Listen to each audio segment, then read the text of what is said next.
Assalamualaikum dan hai guys, saya Arif Ismail dan selamat datang ke channel Mobile Jaya.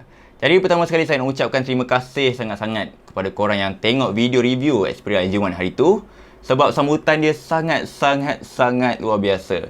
Sampaikan harga phone tu dah naik balik dekat Shopee disebabkan ramai yang terkena racun dengan Sony Xperia AG1 hari tu. Jadi hari ni dekat tengah saya ada racun baru, spek pun macam Xperia AG1 tapi dia punya screen menggunakan refresh rate 120Hz. Jadi phone ni saya beli dekat Shopee dengan harga RM300 juga, tapi seller dah bagi warning awal-awal yang harga dia akan naik lepas ni disebabkan kekurangan stok dan ramai yang tengah cari phone ni. Tapi sebelum tu, saya nak bagi pesanan khidmat masyarakat. Kalau korang tengah cari phone ex flagship second hand, tolonglah jangan cari phone dengan Snapdragon 821 dan ke bawah, sebab chipset lama ni mudah panas, kurang efisien dan bateri jadi tak tahan lama.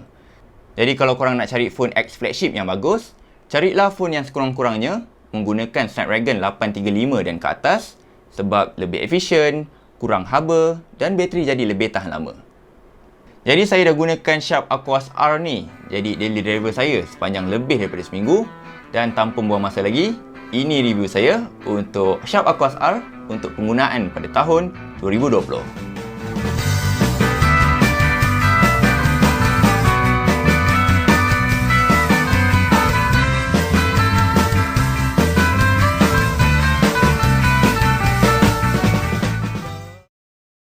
Pertama sekali, design depan dia. Kalau tengok sekilas pandang, nampak macam ala-ala Google Pixel first gen. Cuma kat depan ni dia ada fingerprint scanner yang mana korang boleh unlock phone ni dengan sangat pantas. Tapi bila kita terbalikkan je phone ni, design dia memang tak boleh deny lah yang design dia nampak agak cheap. So kalau korang compare dengan design Xperia AG1, memang nampak beza dia macam langit dan bumi. Sebab AG1 tu, kalau kita pegang pun dah rasa bangga sangat, sebab kita feel craftsmanship Sony yang sangat solid. Belakang ni sebenarnya dia guna plastik tau. So kalau korang nak beli, better cari warna putih, sebab kalau warna hitam, memang akan nampak ketara kesan cala dia. Tapi untuk binaan frame phone ni, ia diperbuat daripada binaan berasaskan aluminium, so dapatlah pegang phone ni sedap sikit dengan berat 169 gram. Dekat sebelah kanan phone ni ada volume dengan power button, dan dekat sebelah kiri ada slot single SIM dengan slot card microSD.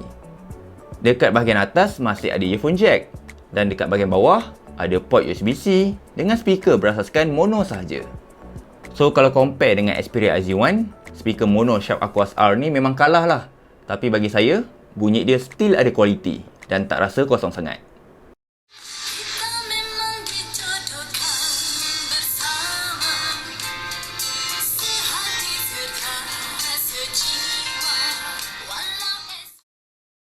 Bergerak ke bahagian hadapan, Sharp Aquos R menggunakan skrin ITZO IPS LCD 5.3 inci QHD yang turut menyokong paparan HDR dan skrin 120Hz. Phone ni sebenarnya bukan yang pertama dengan skrin 120Hz, sebab title ni dipegang oleh Sharp Aquos Zeta SH01H yang dikeluarkan sejak September 2015 lagi.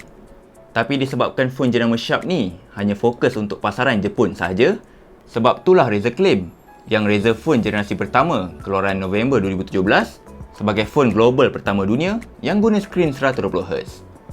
So dekat Sharp Aquos R ni, skrin 120Hz dia memang legit. Cuma setting 120Hz ni tak boleh diaktifkan dengan satu butang je.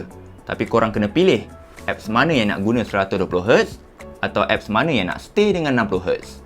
So kalau korang nak aktifkan 120Hz secara sistem wide ataupun menyeluruh, korang kena enablekan satu persatu apps yang ada dalam phone ni. Tapi kena ingat, walaupun mode 120Hz ni boleh diaktifkan mengikut spesifik apps, tak semua boleh support 120Hz ni. Lebih-lebih lagi, game yang korang install. So rajin-rajinlah cari dekat Google senarai games yang boleh support sampai 120Hz ni. Cuma dari segi warna, saya perasan display dia lebih ke arah kekuningan banding Xperia AG1 yang memang betul-betul nampak putih dia. Tapi kalau tak compare sebelah-sebelah, memang tak nampak sangat isu ni, sebab display dia still vibrant. Lagi-lagi kalau korang tengok konten berasaskan HDR. Macam Xperia AG1 juga, Sharp Aquos R ni menggunakan Snapdragon 835, so memang phone ni masih terasa laju walaupun usia dia dah lebih daripada 3 tahun. Bila buka apps, laju je dia buka. Nak buat multitasking pun tak ada rasa hiccup. Yang mana benda ni pun dibantu daripada storage UFS yang memang sangat laju. Kalau guna untuk gaming pun memang rasa puas sebab korang boleh main PUBG dengan setting HDR Ultra atau Smooth Extreme dan gyro dia pun sangat smooth dan accurate kalau korang onkan settings gyro ni. Cuma biasalah kalau korang main game terlalu lama sangat, dia akan start rasa panas dan frame rate dia akan drop dari 60 ke 40 FPS macam tu. Game lain macam COD Mobile boleh set grafik very high atau high dengan frame rate max, dan bagi peminat Mobile Legend, korang boleh setkan grafik sampai high setting. Dan phone ni pun nak main Fortnite pun boleh. So kalau phone tu memang ada support untuk install Fortnite, so korang search je dekat Google Play Store, nanti korang boleh download game ni. Untuk interface dia, surprisingly, phone ni guna interface stock Android. So bila korang dapat phone ni, memang launcher dia akan nampak simple macam ni. Dan phone ni pun saya dapat memang dah guna Android 9.0 Pie. Tapi sepanjang saya guna ni, memang tak nampak lagi lah sebarang isu. Tak macam Xperia Z1 yang ada bug tertentu kalau update ke Android Pie ni. Cuma satu je lah, korang akan nampak banyak bloatware AU dalam ni. So uninstall dan disablekan je untuk menyenangkan penggunaan korang nanti. Settings APN pun korang kena set sendiri untuk guna mobile data. So buka je website Astro NU dan copy paste je APN settings ni mengikut telco yang korang guna.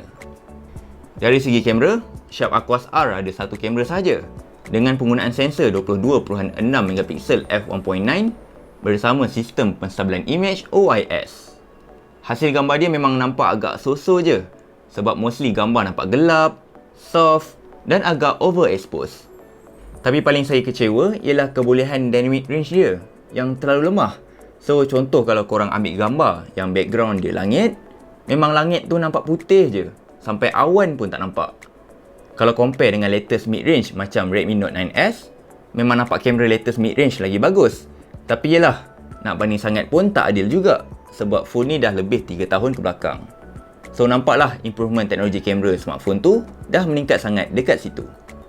Gcam pun tak dapat nak bantu sebab phone ni tak ada RAW support dan setakat ni tak ada tutorial nak unlock bootloader dia sebab phone ni tak ramai orang pakai. So install Gcam memang akan crash masa nak buka tu. Tapi yang bagusnya, hasilan video recording dia agak baik. So masa rakam tu video nampak stabil walaupun ada nampak kesan jerky sikit. Korang pun boleh record video sampai 4K dan still hasilan dia masih stabil disebabkan phone ni ada Optical Image Stabilization OIS. Untuk kamera depan, dia guna sensor 16.3 megapiksel yang mana hasil dia pun nampak lemah macam kamera utama dia. Gambar selfie nampak soft, dynamic range kurang, tapi surprisingly, video recording dia nampak lagi bagus banding ambil gambar biasa. Okay, ini merupakan percubaan daripada kamera hadapan Sharp Aquos R. Yang mana dilihat agak bagus dari segi penstabilan image dia. Dan inilah hasil daripada rakaman kamera hadapan Sharp Aquos R. Kapasiti bateri phone ni kalau tengok memang nampak besar sikit banding Xperia Z1. So korang boleh expect bateri life dia lagi baik untuk penggunaan sepanjang hari. Cuma kalau korang guna full 120Hz, memang bateri life dia nampak macam air sikit sebab dia boleh bagi dalam 3 jam screen on time macam tu je. Tapi kalau korang tutup option 120Hz ni dan biarkan semua apps berjalan dalam 60Hz, dengan mudah phone ni boleh bagi dalam 4 hingga 5 jam screen on time. Dan phone ni pun ada quick charge 3.0. So korang boleh charge phone ni dari 0 hingga 100% dalam masa sekitar 1 jam 57 minit. Jadi lepas minggu saya guna Sharp Aquos R ni jadi daily driver saya, ada 3 benda yang saya suka dekat phone ni, iaitu screen 120Hz dia, performance yang memang sangat laju untuk harian dan gaming, dengan bateri life dia yang lagi tahan kalau banding dengan Xperia Z1 untuk mode 60Hz.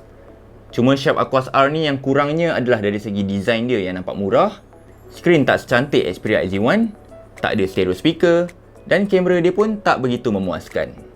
Tapi kalau korang jenis tak kisah pasal kamera dan memang nak cari phone yang best buat gaming pada harga sekitar RM300, Sharp Aquos R ni memang sesuai sangat sebab korang dapat chipset Snapdragon 835 yang masih padu, guna storage UFS dan ada skrin 120Hz untuk korang dapat feel macam guna flagship tahun 2020. Jadi sekian sahaja daripada saya, Arif Ismail, untuk review Sharp Aquos R pada kali ini. Kalau korang suka konten macam ni lagi, jangan lupa like, share dan subscribe. Dan kalau korang ada sebarang soalan ke, cadangan ke, boleh tinggalkan komen dekat bahagian bawah ini. Sehingga kita berjumpa lagi di lain hari di lain waktu. Assalamualaikum dan bye-bye.